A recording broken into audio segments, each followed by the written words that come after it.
ate a box of mushrooms in Holland. I was reading about shamanic practices and stuff, and I went down there on a kind of because it's legal there. I like the idea of doing something that's allowed. God, the restrictions. So I ate these mushrooms, and I spent the evening with the light off to enhance, because I'd read that somewhere. And I went into the bathroom, and I switched the light on. And the first thing I saw was that a very, very happy me looking me directly in the eye, announcing disappointment is the enemy. Just out of nowhere. There wasn't any pre-thought to this. It was an announcement, that came out from my reflection, which was obviously me. And then I got stuck into a conversation with me about who that was who'd said that. And it was, and it was quite funny. And I came to the conclusion that if disappointment was the enemy, I was going to try not to feel it, try not to spread it. And if I did, to not be too disappointed about it. Because it's quite interesting. Disappointment is the enemy. But like I say, I didn't get there via rational thought, though. I got there like a dream arrives on you, It just turned up. You go, I didn't come out with that, but I did, because, it came out of the physics of my mind. But yeah. What a thought. That was just an anecdote. But it's you can dig for diamonds or you can shovel for shit, but you've still got a shovel in your hand. That's true. Speaking of metaphors that involve shit and mushrooms, I'm sure you've heard about being a mushroom, being kept in the dark and fed bullshit. Have you heard about that one? No. Yeah, no. That's a metaphor I heard a couple of years ago. I thought was a fascinating metaphor. But I think that's actually something that's actually pretty accurate when it comes to state affairs or pretty much anything. We can't really trust, for example, even like as an activist, right? Because I used to volunteer for Barack Obama's campaigns, and there was a lot of bullshit that they were feeding me. There was bullshit about even when I volunteered for Bernie Sanders' campaign. They fed the activists bullshit because they didn't want them doubting. They didn't want them worried that, they want them worried, but they don't really want them to think that, say, Donald Trump had a real chance. So they convinced everybody that his campaign was going to fall apart any day now. So there was just a lot of misinformation. And it's actually part of The Art of War, because years ago I read The Art of War by Sun Tzu. And if you keep your soldiers stupid, it's easier to control them. They're less of a liability. They can't give away the plans, right? So once they get captured, it's not like they're going to be able to tell what the full invasion plan is or whatever, right? So you want to keep them in the dark. You want to defeat the bullshit. So anytime I watch, or anytime I see something on social media that becomes viral, that's important news, right? Or any news in general, I have to take it with a grain of salt. Even if it's corroborated by 6 or 7 sources, I still don't trust it, because I realize that they're only letting us see what we're allowed to see. Who's feeding these news agencies anyway? But I mean, there's always some agenda, and if you shed complete light on the situation, that might complicate matters further, because then people might see more of the picture and then have more questions, and maybe they don't want to answer those questions. So you keep them in the dark, you feed them bullshit, only so much as you want, just so that you can get them to grow into something that they can use. And that's kind of how I feel about it. That's my skepticism right there. Well, no, I mean, it's well-informed skepticism. I mean, you've obviously had direct experience of that happening. I mean, I've seen videos of like faked terrorism, like a bomb went off on a car on this surveillance footage, and then loads and loads of people ran in with clothing that had like red paint on it and stuff, and they all laid down on the ground, and then they showed this image being used as a front page photograph of like for Syria or what? Who knows? You don't know. I mean, it could have been Nevada. Do you know what I mean? You know, you could put a man in with a thing on his head anywhere in the world. There's a desert. You don't know. You just don't know. But actually, I was watching saw this documentary about Instagram influencers. You know, they have this kind of like high follower count and stuff like that, and so they get like product placements and they become like these salespeople for products and whatever. I was watching this documentary, and my 11-year-old was watching it with me, and there were these two influencers that got together and did a live stream where they pretended they had a product because it was funny, and they were just lying to all of them, and they falling for it. And my son just looked at me with like just complete horror. He went, "How are we supposed to know what's true?" And I went, "Dude, that is a very smart question, and I think the best thing I can tell you is that's what we have each other for."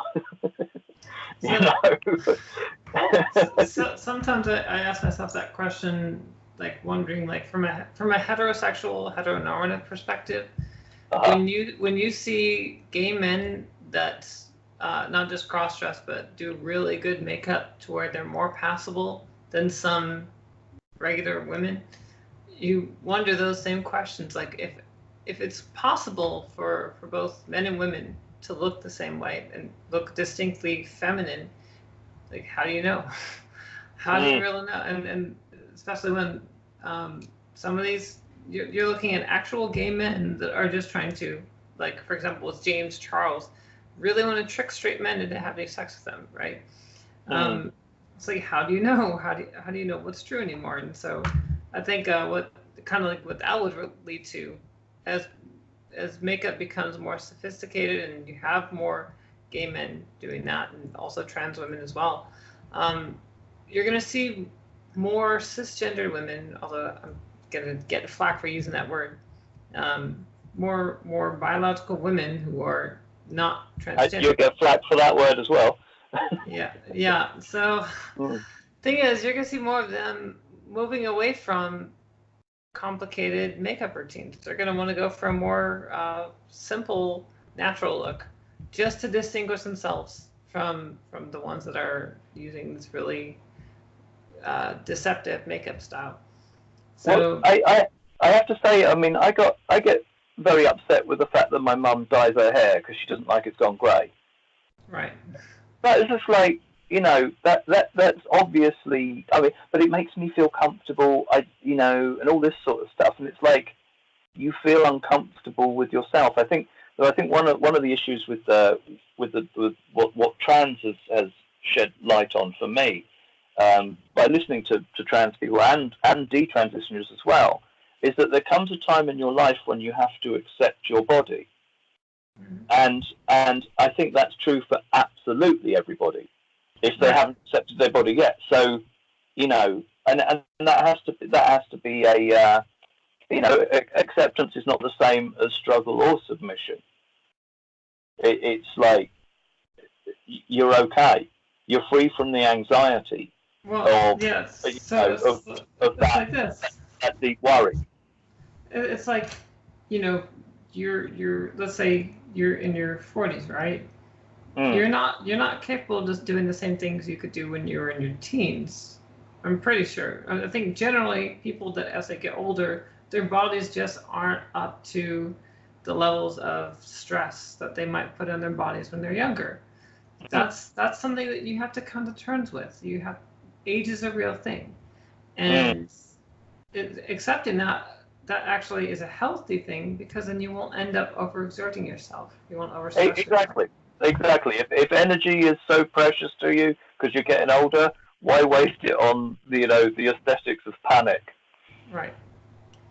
I've noticed that a lot of trans women, they will get to the point that they are passable, but they still want more, and it's something that I find irksome, because I'm thinking, like, what about all these other women out there that, I mean, no one mistakes them for being women, but they're not obsessing to the level that trans women are. Some do. Some are so bad that they insist on getting all these cosmetic surgeries, and they need Botox. They have all these expensive, complicated skin regimens. But that's not a lot of them. A lot of them do have to come to terms with that. Now, sometimes your job might depend on your ability to fake it, but I don't think that's like after a certain point it's expected. So maybe you don't have to continue that deception. But for a lot of trans women, it's something that they just can't escape because it's something they've fixated on their whole lives. I mean, what I've seen is like some trans women, they might begin their transition in their 20s, then they have to stop, then they have to start again. And they insist that they have to look like a hot 20-year-olds, even in their 40s or 50s. It's like, you got to be realistic with yourself. That's just not going to happen. I learned a little thing about this. I say I learned a little thing about it. I'm being typically British by cutting back on the enthusiasm. I had a trans friend who I loved dearly who died recently. Her name was Christine, and she was a queen. Absolutely. I mean, I don't mean that in a she was in the same way that like Beyonce or Kim Kardashian are queens, as in like her whole demeanor was one of you respected the rules she had given herself to maintain her dignity. She was she was part of the poetry scene that I was involved with, and I bumped into her when I was out delivering post. I'm a postman, and I said, "Oh, hey, how are you doing?" She said, "I've just been made homeless," and I was like, my family were away that day, so I immediately said, "Then you have a place to stay tonight. You come and you stay with me. Bring your laundry. We'll wash all your clothes. I'll cook a meal. You're not homeless tonight." And she came over, and I let her have the apartment for a little while when I went out to the supermarket and stuff. And I bought like this bottle that looked like champagne, and like it was just like weird. And we had this very, very long talk about the stuff that you're talking about. I mean, she was in her mid-40s. She'd seen it all, done it all. And now after her funeral, I found out she'd done a lot more than all of it. But we just had an entirely beautiful evening because we talked about the development that has happened after the rebranding of transgenderism, after transsexualism, like this encroachment on culture, where these more open-minded people are demanding of everybody they've diagnosed as closed-minded to suck my dick, bitch, kind of thing. We talked about that sort of language, and I think the weird thing is that this that we've put the marginalised. How long can the marginalised be part of the mainstream before they're not marginalised anymore? Is there ever a point where they're not in the margin? They are not marginalised if they're in the mainstream. I remember this year, for the first time ever, hearing when Gay Pride was on, he said, "Oh, it's that one time of the year where we have a voice." I'm saying, and I was like, "You have a voice every week. You're not outcasts anymore. You're not. As soon as you announced you were outcast, we all heard about you, and now you're not outcasts. You're now members of society. Since when has the gay community been quiet? It's 1950s, maybe 1960s. Right. They haven't been quiet since. What's all this? My voice is suppressed kind of stuff. It's an amplification of the feelings that they have based on quite a lot of what transgenderism is bringing into the foreground, which is this idea of gender roles, which are emergent properties of biological, historical, cumulative,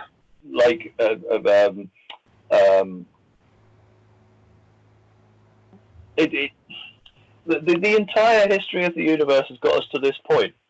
There was never at any point a community of men that sat around and going, "Well, I think gender should be designed this way, and we should enforce it in this manner." No, I mean, like I say, there were animals that were biting heads off. We had to protect the babies. The women stayed indoors to watch the babies while we went out to try and get food so we didn't starve to death. That seems to be the formulation of gender to me. It doesn't seem to be anything that some council sat down and decided what the rules are supposed to be. It's emergent. I think we have to bring back the emergent in order to reduce this trust deficit that we have. We have to allow emergent and context. So there's this tendency to behave as though if something has historically been a certain way, then that's the rule, right?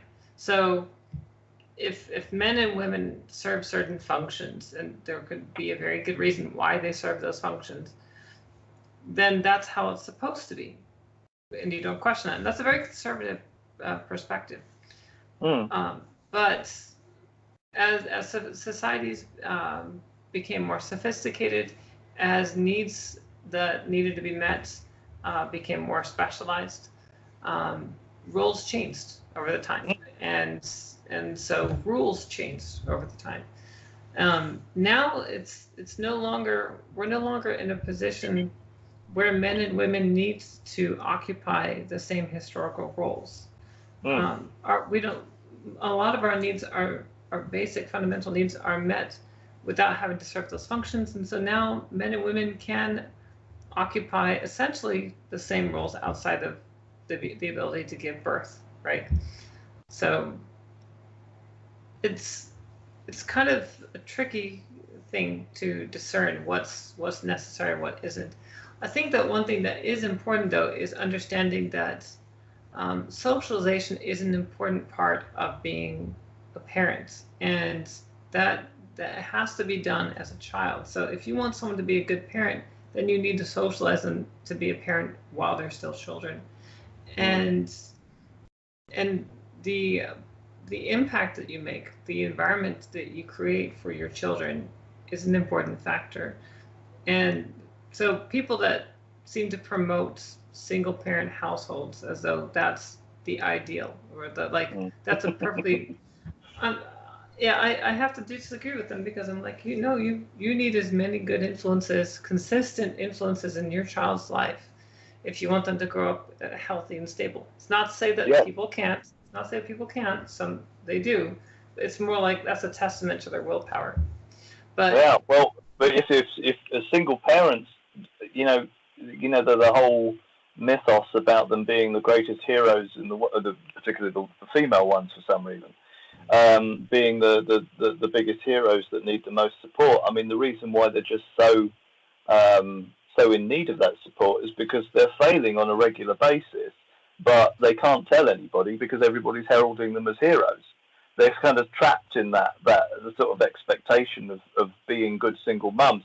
And they're going, I try really hard and all this sort of stuff. And what they're usually disguising is some kind of like, I hate to use the word because it sounds so masculine and patriarchal, but they're hiding the fact that they're exposing their child to their hysteria. I mean, I'm talking from experience here. Hysteria is real, and you're right about like raising children in an environment that educates them on raising children in an environment. That makes a lot of sense, because if you're born in chaos, you won't recognize chaos when you come across it. If you're born in order, at least you have a point of reference to make the world beautiful again. Right. That's a very good point, actually. And those are also the people that tend to be the most successful, because they have experienced order.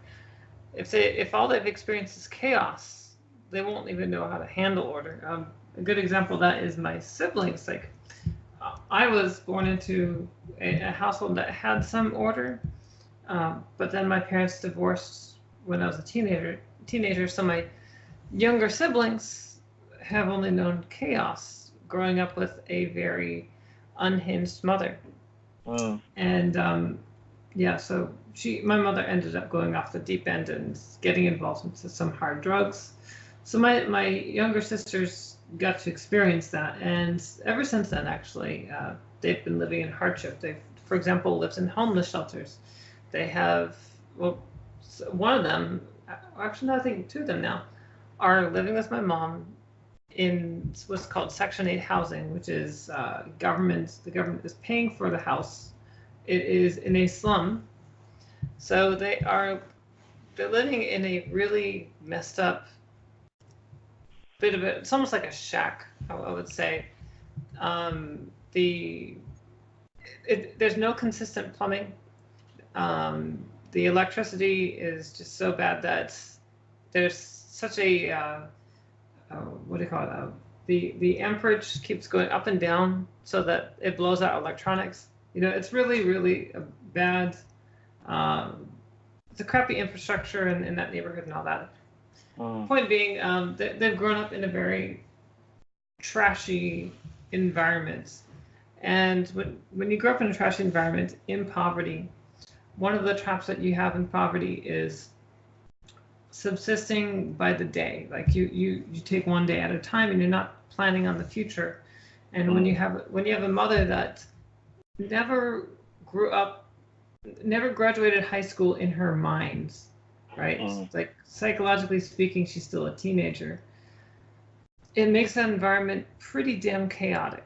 And so yeah, they're used to being capricious. Anytime they have money, they spend it right away, right? They never save and plan ahead and all that. None of that happens. And because they've lived in chaos for so long, they've become comfortable with it. So if you tell them, if you don't do something, something's going to get worse, right? You start telling them the consequences of some of the stupid decisions they're making, and they're like, yeah, I've been through worse before, so I'm fine with that. I can live with the consequence, or I've lived through bed bugs or cockroach infestation, so I can deal with that. It's crazy things like that, like the amount of garbage that you're willing to subject yourself to. There seems to be no bounds because you're just used to that kind of chaos. So when I tried to, I took one of my siblings out, and I took her put her on a cruise. The two of us got to go on a cruise. Now, I have never been on a cruise before. Cruises aren't my cup of tea or a cup of joe. Actually, I'm a coffee drinker. But the point being, the structured life that they have on a cruise is something that my sister could not adhere to. So she had wanted so badly to go on this cruise because she had never even left the state, let alone the country. She just could not adhere to the structure of the cruise. So she was never sleeping at the right times, never eating at the right times. And it was just being able to get a proper meal. She'd end up every now and then going to the one buffet that always had, say, breakfast cereal or something. But for the most part, she was missing out on most of what the cruise had to offer, which I had thought was something that she wanted. I didn't realize just how much she couldn't adhere to it. And it's because it's just too structured. She's used to living in the moment. And that means, staying up late and waking up whenever you have the energy. And it's crazy. It's a crazy, chaotic lifestyle. I don't know how anyone does it. But that's the lifestyle that she's used to, and it's the lifestyle that she's grown up in. And a couple of my other siblings have grown up in that. I don't know. I don't know how people do it. So growing up in a single parent household, depending on the environment, now obviously I'm sure that you didn't grow up in that kind of chaos. That's probably unique to my mom. But yeah, you need that kind of structure. You need to see order. You need to experience order so that you can imitate it, right?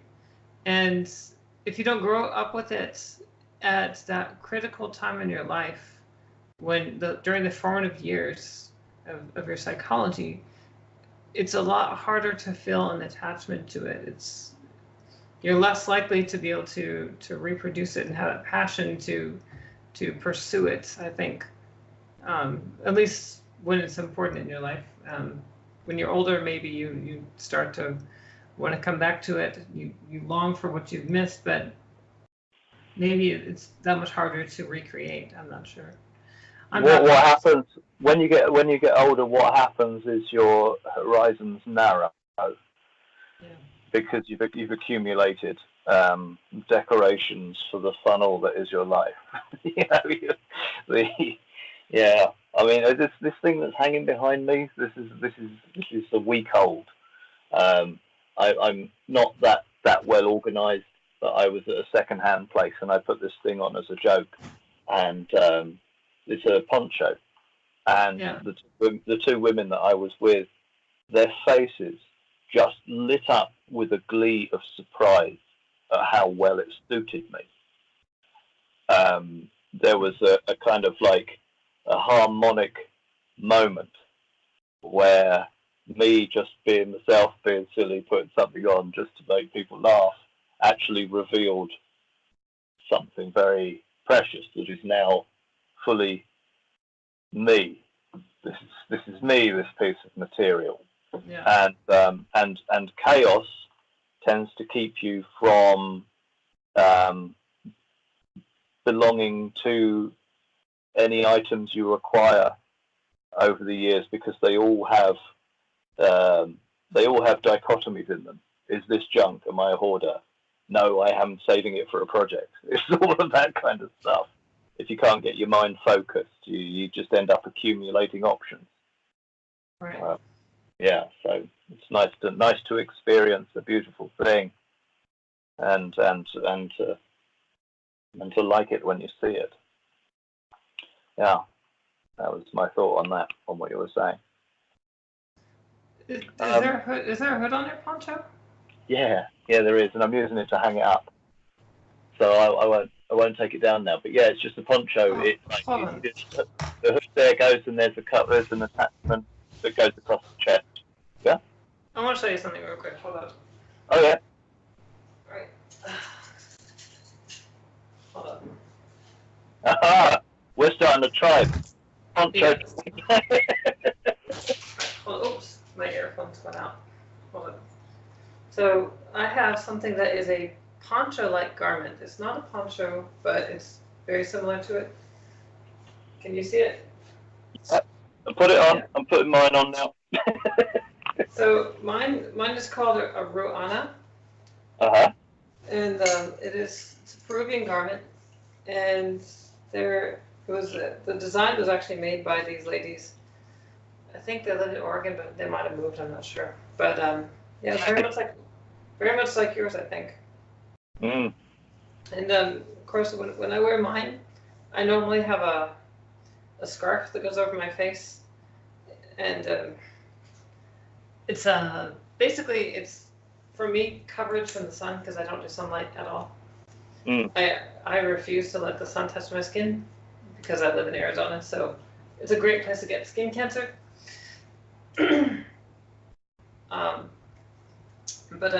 Yeah, I also am drawn to garments like this. I like natural garments, natural weaves like this. I think to me, there's more life in a garment like that than there is in anything that's going to be mass produced. Of course. I had this idea for a film about human cloning. Oh yeah, sorry. Go ahead. Yeah, I had an idea for a film about human cloning, and I had this idea about people wearing T-shirts that said "I'm an individual," but lots and lots of them wearing it. Right. So and I noticed this actually when you were mentioning memes earlier on. Richard Dawkins, have you heard of Richard Dawkins? Yeah, that's where the word meme comes from. Yes. Yeah, exactly. Well, I think Susan Blackmore wrote the book about it, and he was part of that as well. But he started up this thing about being a free thinker, and then when lots of people got into watching Richard Dawkins lectures on YouTube, I noticed a lot of people calling themselves free thinkers. And it was just bizarre to just see this like influx of lots and lots of people using the phrase "free thinker." There's a contradiction in that. There's a kind of like, a meeting of free thinkers. It was like brand. It was a brand. It became a brand once it was multiplied. Right. So I mean, you could look at it like that. You could also look at it like suddenly people have a word to call something, and that might expand on something that they otherwise couldn't put to words. So it could be a positive thing, but yeah, I think that generally it's just it's a sign that people are following trends, right? So people don't really think for themselves. They follow trends, they imitate, and they gravitate towards things that remind them of themselves or of other tribes that they're a part of, right? Mm. And of course, sometimes people will gravitate towards these things because it makes them feel good about themselves. It boosts their self-esteem. The idea that they might be part of like an elite. We're free thinkers, you know. We're better than these guys because we question things. We don't take what people say to be gospel. But I look down on elitists. Right. Right, exactly. So I think everybody is more or less a sheep to some degree, and most of us just don't want to admit that. It's realizing that you're a sheep.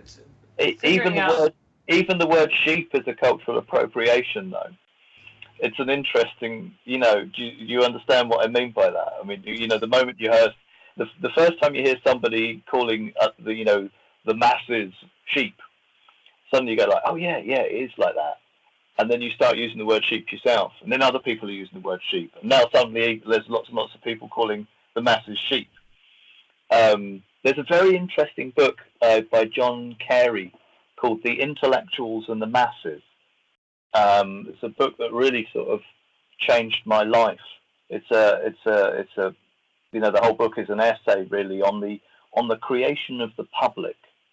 Like, the public is a new thing that sort of started back in the Gutenberg Revolution when the first printing press was invented, you know, and we're going through another sort of Gutenberg Revolution now with the internet. When the Gutenberg invented the printing press, they were copying pages from the Bible, and people were reading for the first time what, you know, other things that the authorities hadn't told them. And that was what caused this massive schism. You know, Protestantism and Catholicism was the fact that people were getting informed. And all of a sudden, you know, they started thinking for themselves. And that's what's happening with the internet now. But I think what's happening also is that because we're getting rid of the programming and channels, and yes, they specifically called them that in television, we're making programs and putting them on channels. They were very open about it to start with, but it became an immersive transmission box for a shared narrative. The shared narrative is now disintegrating, and we need to. I guess our critical faculties are being tested on finding our own role within this disintegrated narrative, and I think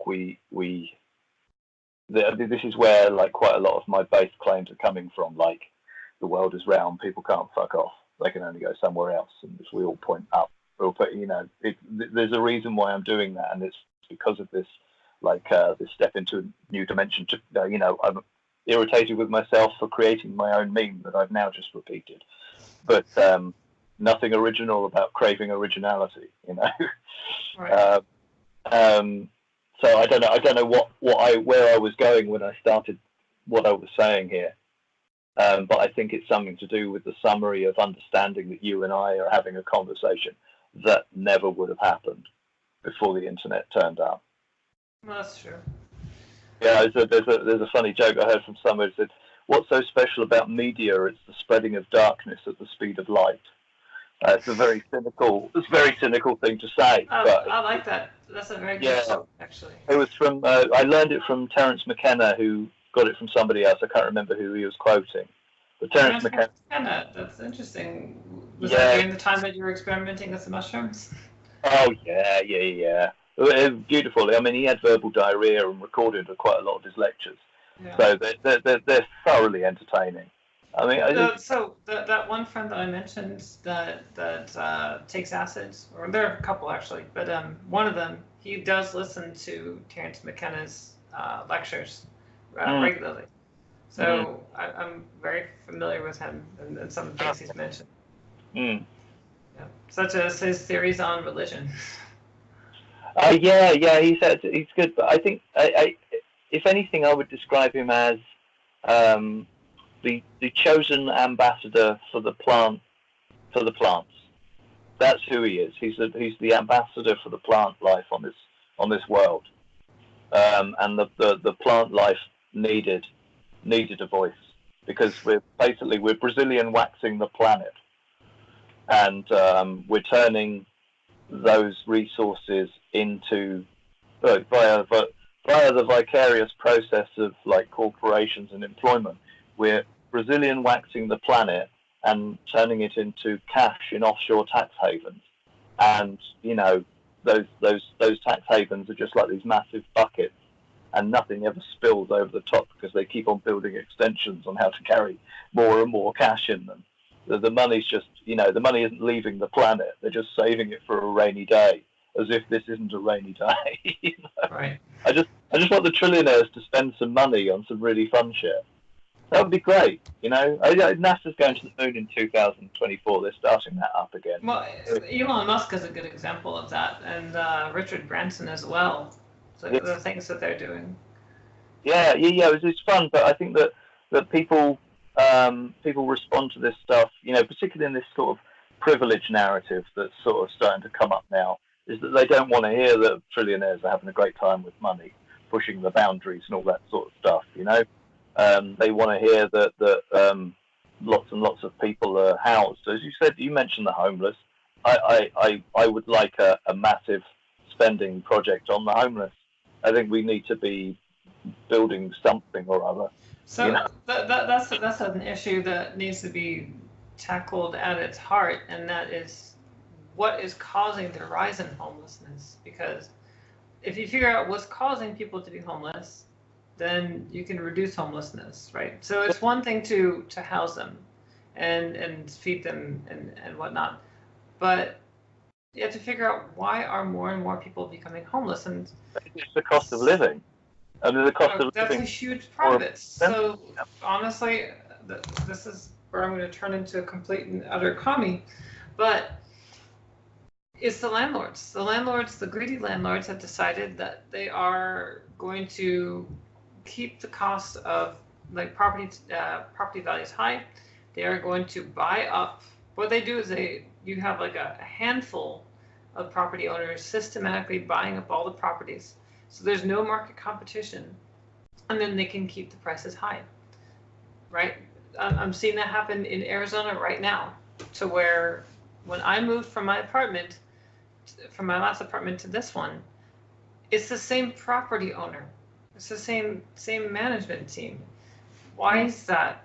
It's because they're able to do that. They're actually a California-based company, but they are buying up all the property in Arizona. And so it's only a handful of them, but what that means is that they don't have to have competitive prices. If they have market dominance, they can just charge whatever they want, and you have to pay it if you want to live in that area. That's obscene. So that's where capitalism breaks down. And to a degree, I support capitalism, but at some point, you have to realize that the $15 minimum wage wouldn't have to be a thing if you just had rent control. If you just required the property owners set their values at a certain amount, right? So they couldn't just keep raising rent. No excuses for that. Which is the thing that they were doing. They were raising my rent $100 every year. And that was for 7 years. Yeah, and where's the protection against that kind of behaviour? Yeah, I have this other angle on it, which is that I like to think that we pay tax, which I'm actually completely fine with. Some people would call me a cuck, libertarians would call me a cuck, all that sort of stuff. But I'm okay with paying taxes because I like the idea of paying the government to do stuff that I can't do, like security and education and healthcare and infrastructure in general.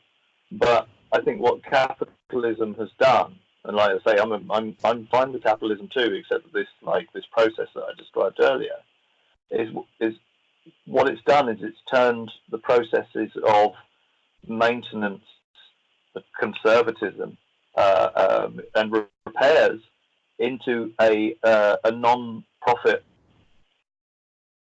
and less of a priority because of it. It's like I like this idea of like my tax is like if you think about it as a trade, like I'm a customer buying a service called governance, and if I'm not getting the service that I'm paying for, that's actually a violation of the deepest trade that we know about, and it's borderline theft, but it's just a betrayal of free trade. I'm not getting what I pay for, so I deserve a refund if I don't get the goods I'm paying for. Nowhere is that more true than when it comes to like the government shutdown, and you still have these guys accepting their salaries. There were a few congressmen that actually donated their salaries, and good for them.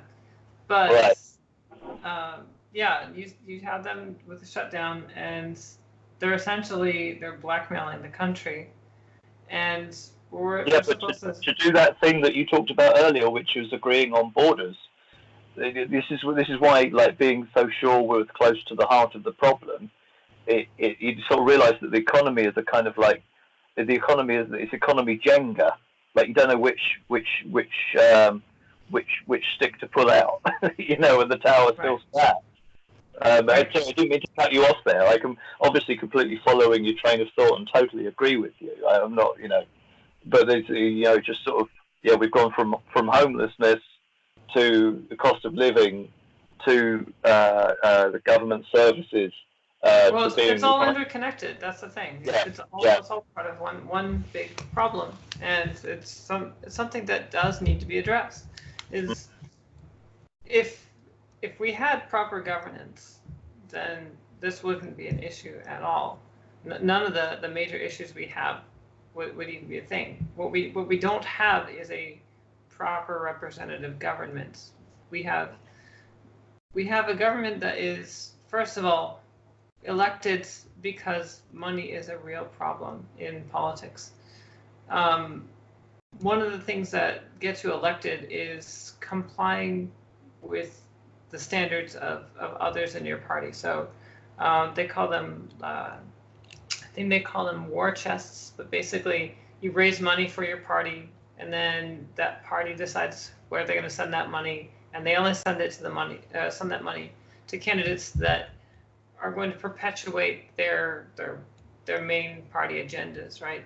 You might actually be a candidate that is, maybe let's say you run as Democrat, and most of your platform is on par with what everybody else is doing, but there are a few key issues where you have to diverge, maybe because you have a conscience, and you're like, you know what, I'm going to have to go with the Republicans on this one because maybe they're right, so I'm going to overlap with them, and actually that might get me elected because that might be a key issue, right?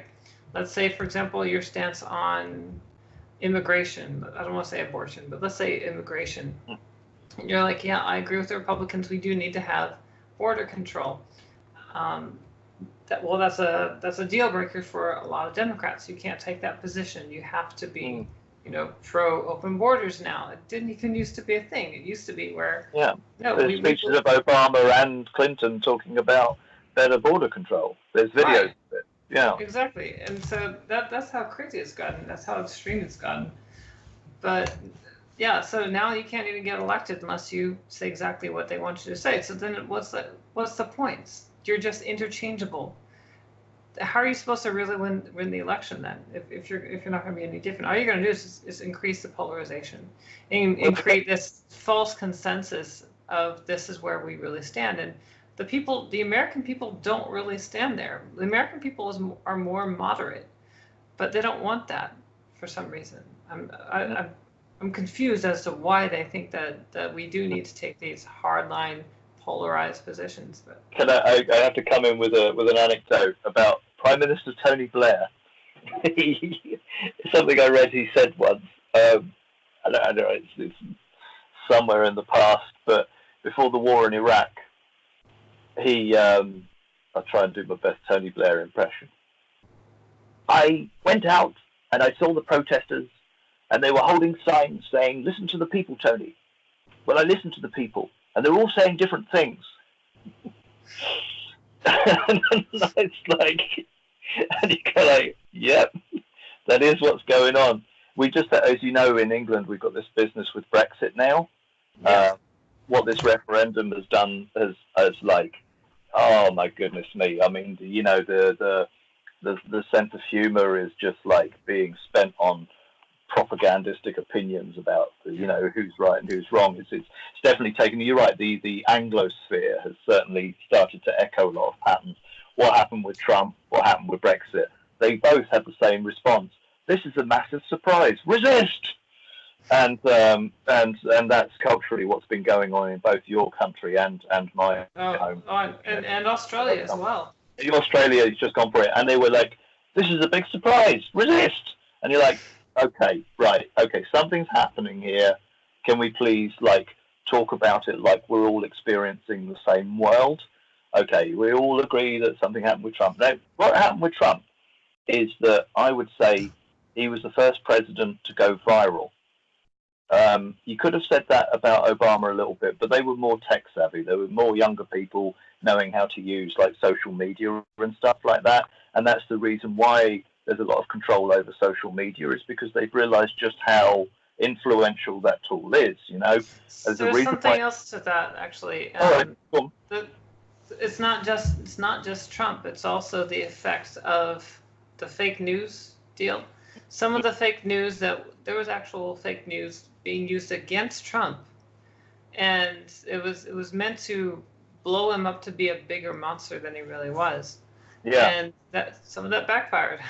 Yeah, they doubled down. People doubled down, because, you know, it's a little bit like, I think people are like paper when it comes to doubling down. I think you can no matter what size a piece of paper is, you can't fold it more than 7 times. I think it's like, it's a sort of physical restraint like that. People have the ability to double down that far. They double down, because, you know, once you've doubled down once or twice, you're committed to a principle, and you've gone too far to be told you've gone too far. So that's sort of what happens. You end up in a sort of like out of control dedication to a decision you made when you knew less. And you know, so I mean, quite a lot of the arguments that are coming out are sounding familiar as well. The people who voted for Brexit are all Cro-Magnon, knuckle-dragging, red-faced gammon idiots who were lied to, and exactly how they would describe it. It's exactly like the basket of deplorables. Yeah, the basket of deplorables. And Hillary Clinton lost the election. Trump didn't win; she lost. That's a very good assessment. Yes, that's exactly what it was. She lost. I mean, she just lost, and she lost because, I mean, what a thing to say, for starters. I mean, and she didn't represent anything apart from the symbolism of being a woman. She definitely represented business as usual. And Trump didn't. He didn't represent that. People wanted the change that Obama was talking about. Change. You know, what did he do? Did he heal racial tensions? No. If anything, he exacerbated it.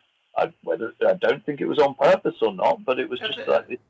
And some of it was an indirect consequence of just him getting elected, is people took the hardline opposite approach.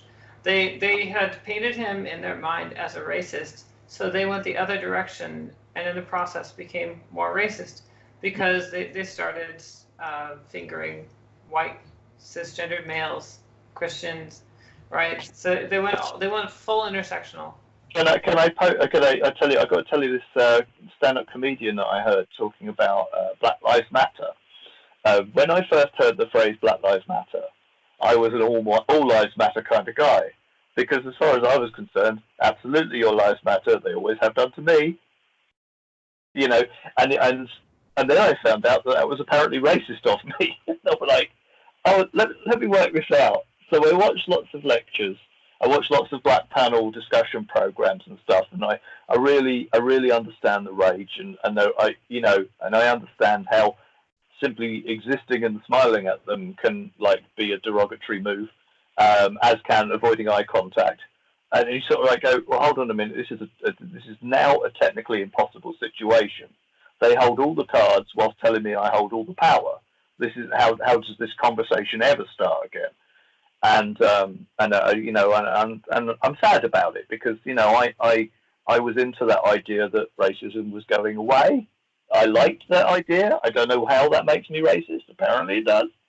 But you know, no nonsense. I don't believe it. I don't believe I am. No, I do not believe that. No, stop it, please. But anyway, this stand-up comedian, he said about he's a black guy, right? So he says, Black Lives Matter. What we mean is our lives matter.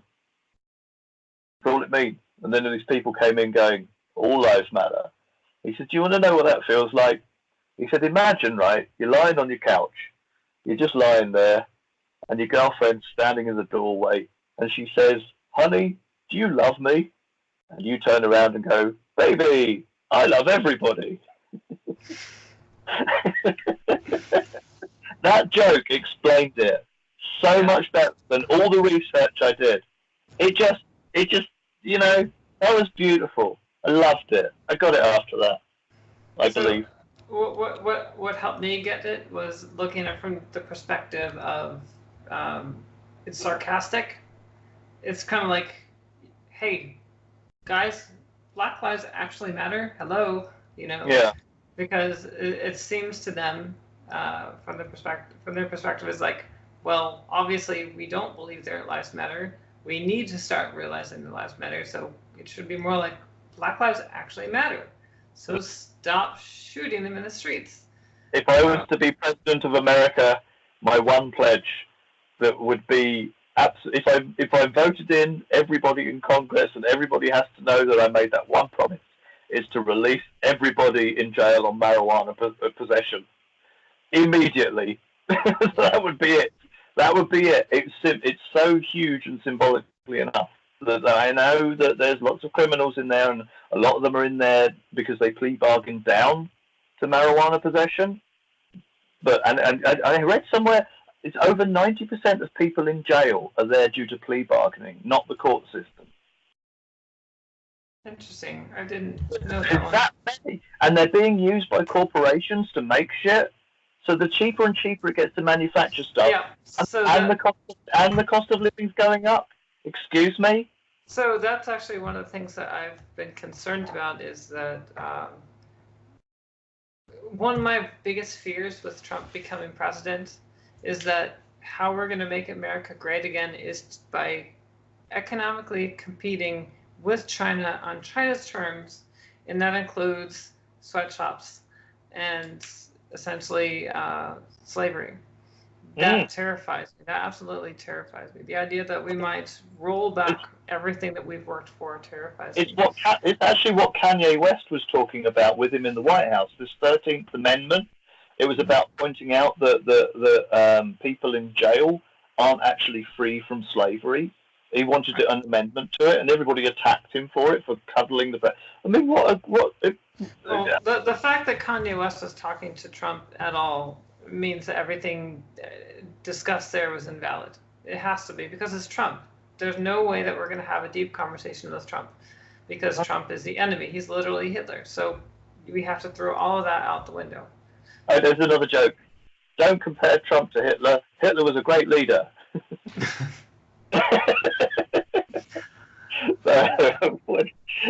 You understand what I mean by that joke, right? Yeah, good. So there was I can't remember. Owen Benjamin was the comedian who came up with that one. I'm glad to credit him. That was all. Go on. What were you going to? Oh, no, that was it. But point being that it just comes down to, if it comes from the other tribe, you can't acknowledge it. Even if it's something you believe in, doesn't matter. You cannot acknowledge it, because to acknowledge that the other side has some points, even if it's something that you yourself have been saying all this time, it essentially is endorsing the other side. It's saying the other side has merit, and that might lead others to joining the other side, which their numbers might be used against you. So we can't allow that. We just are never allowed to do that. And it doesn't matter if it's the left or the right. I see this kind of behavior on both sides, and it's really sickening. It's a tribalism, to give it a name, isn't it? Yeah, but I'm part of the anti-tribalism tribe. Join us. Well, that's kind of like that's kind of unite. that's kind of what the IDW, the intellectual dark web, it has been. And what was it? Someone was talking about that today. It was Bridget Fedesi was talking about you shouldn't have given the IDW a name because then you become a tribe just by doing that. But they are sort of the anti-tribalist tribe, and if honestly, like everything that they say, they preach the gospel of let's have a conversation, let's not judge. Open mind. Right, that open-mindedness, that willingness to engage in dialogue. You know, I think I could subscribe to that tribe. I could be part of that tribe, absolutely. But that's the only tribe I would want to be in, because it's more of a centrist position to be in, and I'm more of a centrist. Like on the political spectrum, I'm left of center. I have a lot in common with libertarians, though, who are generally on the right side, although libertarianism can also be on the left too. But yeah, I forgot where I was going with that. Anyway, it's actually about the 2-hour mark. If I'm going to upload any of this to YouTube, I don't want to go on too much longer. But I wouldn't mind having another conversation at a later time. I feel the same. I absolutely feel the same. Cool. All right, then that works. And next time I get a day off, I'll contact you and see if you're up for it, okay? Yeah, absolutely. Right. Well, I enjoyed the conversation. You have a good night. Yeah, you too. Sincere pleasure. Thank you for this. All right. See you. Bye. Bye.